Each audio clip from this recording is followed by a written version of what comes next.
आप सभी साथियों का एमएनटी न्यूज़ नेटवर्क में स्वागत है। साथियों, मैं राजा गौतम, आप देख रहे हैं एमएनटी न्यूज़ नेटवर्क। साथियों, इस वक्त हम हरियाणा के सोनीपत ज़िले में हैं और यहाँ पर सफाई कर्मचारियों का 24 मई 2018 से लगातार एक धरना प्रदर्शन चल रहा है। आइए हम जानते हैं किन मांगों को लेकर वो धरना प्रदर्शन किया जा रहा है, क्या मांगे हैं उनकी।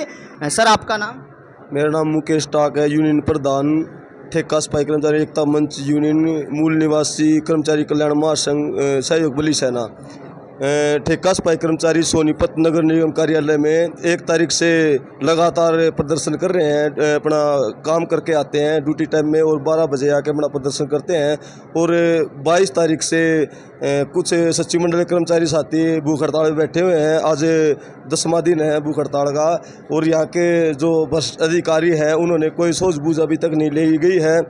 और हरियाणा के अंदर हम चाहते हैं और सरकार से भी आपके चैनल के माध्यम से गुहार लगाना चाहते हैं कि जो ठेका प्रथा नगर निगम में चली हुई है सदियों से, इसमें वाल्मीकि समाज तकरीबन काम करता है और हम चाहते हैं कि ठेका प्रथा बिल्कुल एक कलम से समाप्त होना चाहिए। कहीं पे भी ठेका प्रथा नहीं होना चाहिए और काम पक्का तो नौकरी कच्ची नहीं होनी चाहिए, क्योंकि रेगुलर काम है, ये नहीं कि वही साल में एक बार काम होने का। ये तो हम सरकार से कहना चाहते हैं ठेका प्रथा खत्म होनी चाहिए। और आने वाले चुनाव में, अभी चुनाव है हरियाणा के अंदर, चुनाव में हम कहना चाहते हैं सरकार से कि सभी जगह से ठेका समाप्त करके ठेका सफाई कर्मचारियों को महकमे के रोल पर लेना चाहिए, नहीं तो आने वाले चुनाव में हम आईना दिखा देंगे सरकार को। 1 जुलाई से धरना प्रदर्शन चला हुआ है और आज 31 तारीख हो गई है। हमारी मेन मांग यही है कि 24 मई 2018 को सरकार के साथ, हरियाणा सरकार के साथ समझौता हुआ था। जो मौजूदा सरकार है, जो आज क्या समझौता था? वो जो समझौता हुआ 18 मई, समझौता ये था कि जो 24 मई को समझौता हुआ था, पत्र के आधार पर ठेका सफाई कर्मचारियों के निगम के रोल पर लेना था। और यहाँ के भ्रष्ट अधिकारियों ने किसी भी ठेका सफाई कर्मचारियों के निगम के रोल पर नहीं लिया गया है। बाकी कई जगह पे गोहाना, गुड़गांव, करनाल, गोहाना, समालका में ठेका सफाई कर्मचारी निगम के रोल पर ले लिया गया है। लेकिन सोनीपत में भ्रष्ट अधिकारी हैं और यहाँ का जो प्रशासन वही भ्रष्ट है और यहाँ के जो मंत्री संतरी वही भ्रष्ट है। यहाँ पर किसी भी ठेका सफाई निगम के रोल पर नहीं लिया। हमारी मांग यही रहेगी कि जल्द से जल्द समाधान होना चाहिए और ठेके के सफाई कर्मचारी को पत्र के तहत निगम के रोल पर लिया जाना चाहिए, वरना आने वाले समय में एक बड़ा आंदोलन की घोषणा होगी और शहर गंदगी से ढक जाएगा, बीमारी फैलने का डर रहेगा। उसके जिम्मेवार नगर निगम प्रशासन अधिकारी होंगे। प्रशासन हमारी कोई मदद नहीं कर रहा है, लेकिन झूठे आश्वासन आज 6 से 7 साल हो चुके हैं। पत्र आए हुए झूठे आश्वासन दिए जा रहे हैं कि आपका काम जल्द से जल्द होगा, लेकिन ऐसा कुछ नहीं है। क्योंकि अगर काम करना होता तो जो ही पत्र जारी हुआ था 2018 में और 19 में पत्र जारी हुआ था, तो प्रशासन चाहता, अधिकारी चाहते तो हमारे को पेरोल पे कर सकते थे, लेकिन वो चाहते नहीं। वो चाहते हैं कि ठेके प्रथा में ही रहे, क्योंकि भ्रष्टाचार बहुत फैल चुका है। नगर निगम सोनीपत तो भ्रष्टाचार का अड्डा बन चुका है। सर, आपका नाम? सर, जय भीम, जय मूल निवासी। मैं मुकेश कर्मा, प्रदेश कार्यकारिणी सदस्य, ठेका सफाई कर्मचारी एकता मंच संबंधित मूल निवासी कर्मचारी कल्याण महासंघ। सर, आप क्या कहेंगे जो ये धरना प्रदर्शन चल रहा है? आज काफ़ी दिन इस धरने प्रदर्शन को हो गए, भूख हड़ताल भी आप लोग कर रहे हैं, लेकिन सरकार आपकी बात नहीं मान रही है और ना ही आपकी प्रशासन कोई मदद कर रहा है, तो आप क्या कहेंगे इसमें? देखिए, दिक्कत क्या है, सरकार भी उन्हीं की है, प्रशासन भी उन्हीं का, शासन भी उन्हीं का है। मूल निवासी जो इस देश का है वो सदा से पीड़ित रहा है और हमारे पास सिवाय आंदोलन के कोई रास्ता नहीं बचता है। क्योंकि कोई भी मजदूर आदमी जब विरोध करता है तो पीड़ा से ही करता है, जब उसका दर्द होता है। ठेका प्रथा इन्होंने एक ऐसी योजना बनाई है, मनोवादी विचारधारा के लोगों का एक ऐसा हथियार है, ताकि संविधान के जरिए जो बाबा साहब ने हमें जो अधिकार दिए थे उसके बलबूते पे हम इनके बराबर में आज बैठने लगे, तो इनको वो चीज़ बर्दाश्त नहीं हो रही। ये चाहते हैं कि धीरे धीरे इनको फिर से अपंग बना दिया जाए, इनको मानसिक रूप से गुलाम बना दिया जाए। उसके लिए इन्होंने निजीकरण का रास्ता अपनाया। अब निजीकरण में शिक्षा का निजीकरण कर दिया, हम बच्चों को प्राइवेट स्कूल में नहीं पढ़ा सकते। उधर से हमारा जो नौकरी है, सफाई का काम ही तथाकथित जो थोपी गई वाल्मीकि जाति हमारी बताई गई है, एक सफाई का काम करके ही हम अपने बच्चों को पढ़ाते थे। इसमें भी इन्होंने ठेका प्रथा चालू कर दी।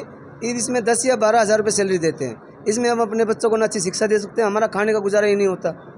तो ये एक योजना है, इसके खिलाफ हम एक बड़ा आंदोलन करने की तैयारी में हैं। जल्दी से जल्दी अगर सरकार ने, जो भी सत्तासीन बैठे हैं, इन्होंने निजीकरण पर रोक नहीं लगाई तो हम देश में एक बड़ा आंदोलन करने की तैयारी कर रहे हैं। देखिए, किसी भी आंदोलन का कमज़ोर रहने का एक कारण होता है।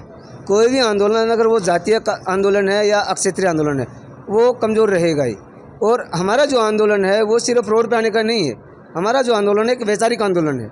हम अपने जो लोगों को जागरूक करने का काम करेंगे और जितने भी लोग हैं उनको हम सत्ता की तरफ भी लेके जाएंगे। और आने वाले समय में हमारा ये पक्का इरादा है कि सत्ता भी हमारी होगी, शासन भी हमारा होगा और प्रशासन भी हमारा होगा। इन मनवादों को हम इनका जो हिसाब किताब है वो सूद समेत वापस करेंगे।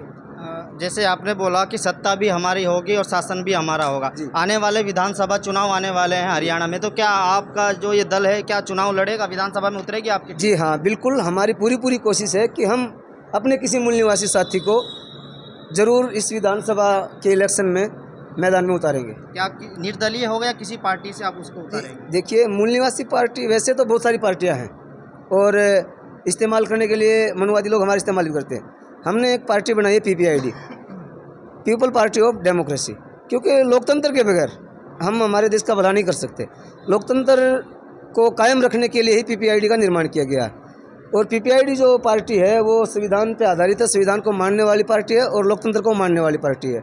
जैसे ही PPID पार्टी का शासन होगा, संविधान पूर्ण रूप से धरातल पर लागू होगा और इस देश में फिर से खुशहाली जरूर आएगी। गारंटी PPID की नहीं है, नाम से कोई मतलब नहीं होता। गारंटी विचार की है, जो बाबा साहब ने हमें विचार दिया है, जो संविधान है। कोई भी नाम रखने से कोई मतलब नहीं पड़ता, नाम कुछ भी रखो लेकिन संविधान लागू हो। और हम पार्टी को खाली नाम से सपोर्ट नहीं कर रहे, हम उस विचार को सपोर्ट कर रहे हैं जिस विचार को लेके वो आ रहे हैं। अगर उसमें कहीं दिक्कत आएगी तो बाबा साहब ने अधिकार दिया, कोई फिर पार्टी खड़ी कर देंगे, हमें रोको। हम इस देश के मूल निवासी हैं, हम अपने महापुरुषों को पढ़ा है, हम जागे हुए लोग हैं। अब मनुवादी लोग हमारा इस्तेमाल नहीं कर सकते। धन्यवाद सर, हम आगे भी आपसे बातचीत। अभी हमारे साथ मौजूद है महिला जो यहाँ पर धरने पर बैठी है, आइए हम उनसे भी बात करते हैं और एडवोकेट भी है।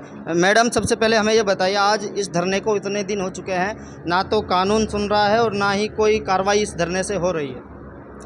देखिए, आपको पता ही होगा, शासन प्रशासन चाहे किसी भी पार्टी, कोई भी पार्टी हो या किसी भी पार्टी की सरकार हो, हमारे लोगों की बात तो सुनती ही नहीं है। जब तक हमारे लोगों की बात सुनेंगी नहीं तो वो हमारे साथ कैसे जो है न्याय करेंगे।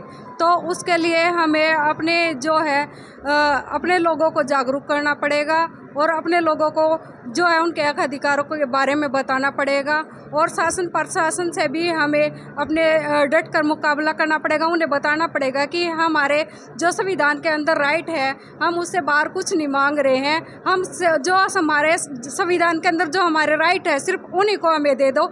हम आप लोगों को जो है ये इस तरीके की कोई जो आपके साथ है ऐसी हमारी कोई दुश्मनाई नहीं है, कोई लड़ाई नहीं है, सिर्फ हमारी अधिकारों की लड़ाई है। आप लोग हमें वो दे दो, हम अपने आप को मजबूत करेंगे। चाहे आप हमारा किसी भी सोर्स के साथ दो या ना दो, लेकिन हमें राइट दो।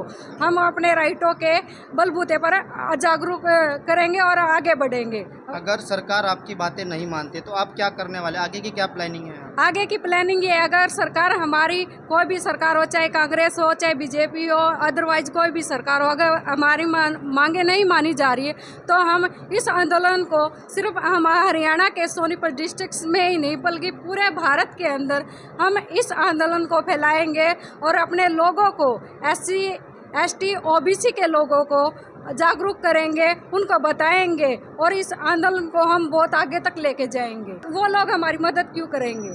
उन लोगों को तो सिर्फ हमारे लोगों की वोट से ही मतलब होता है। हमारे लोग तो सिर्फ वोट बैंक है, वो वोट बैंक का यूज करते हैं। और केजरीवाल की बात हम बात कर रहे हो आप, तो केजरीवाल ने झाड़ू का इस्तेमाल इसलिए किया क्योंकि हमारे जो भोले भाले लोग हैं, SC वर्ग में जो वाल्मीकि जाति जिसको बोला जाता है, वैसे तो हम कास्ट की बात नहीं करते लेकिन मजबूरन हमें कास्ट की बात करनी पड़ रही है। तो जो वाल्मीकि जाति है वो सफाई का काम करते हैं, तो उन लोगों को बहलाने फुसलाने के लिए, उनका वोट बैंक हासिल करने के लिए ये एक रणनीति बनाई गई है। इसलिए उसने अपने चुनाव चिन्ह को झाड़ू का यूज किया है, झाड़ू दिखाकर दिल्ली की सरकार बना पाया। आगे भी वो इसी झाड़ू को दिखाकर हमारे जो लोगों से वो वोट बैंक हासिल करेगा, उसकी यही रणनीति है। बाकी उन लोगों से हमें कोई मतलब नहीं है। वो लोग तो चाहते ही है कि हम नीच अछूत बने रहे। वो लोग तो चाहते हैं कि हम लोगों को जो है एकजुट होकर अपने अधिकार की लड़ाई ना लड़े, हम उन लोगों की बराबर ना बैठे, हम अच्छे कपड़े ना पहने, हमारे बच्चों की अच्छी शिक्षा ना मिले, और हमारा शिक्षा अगर हमारे बच्चों को अच्छी शिक्षा मिलेगी तो उन लोगों पर सवाल खड़े करेगी। तो इसलिए वो लोग हमें सिर्फ वोट बैंक का ही हमारे लोगों का वोट बैंक का यूज़ कर रहे हैं। उन्हें किसी भी हमारे अधिकार से या हमारी किसी भी चीज़ से, चाहे हमारे पर कोई शोषण हो रहा हो, कोई अत्याचार हो रहा हो, इस चीज़ से उन्हें कोई मतलब नहीं है। धन्यवाद मैडम, हम आगे भी बातचीत करते रहेंगे। साथियों, इस धरने में अभी आप देख सकते हैं ये धरना काफ़ी दिनों से यहाँ चल रहा है और ये तमाम मजदूर लोग हैं जो सफाई कर्मचारी है यहाँ पर धरना दे रहे हैं और ये धरना सुबह चल जाता है और कंटिन्यू रहता है। ये भूख हड़ताल पर बैठे हैं, ना तो इनकी सरकार सुन रही है, ना कोई प्रशासन इनकी कोई मदद कर रहा है। आप हमारे साथ बने रहिए, हम यहाँ से लगातार आपको खबरें देते रहें। आज के लिए बस इतना ही। जय भीम, जय मूल निवासी। MNT न्यूज़ नेटवर्क को सब्सक्राइब करें, लाइक और फॉलो करना ना भूलें। साथ ही बेल आइकॉन दबाकर जन जागृति की मुहिम में जुड़े रहें।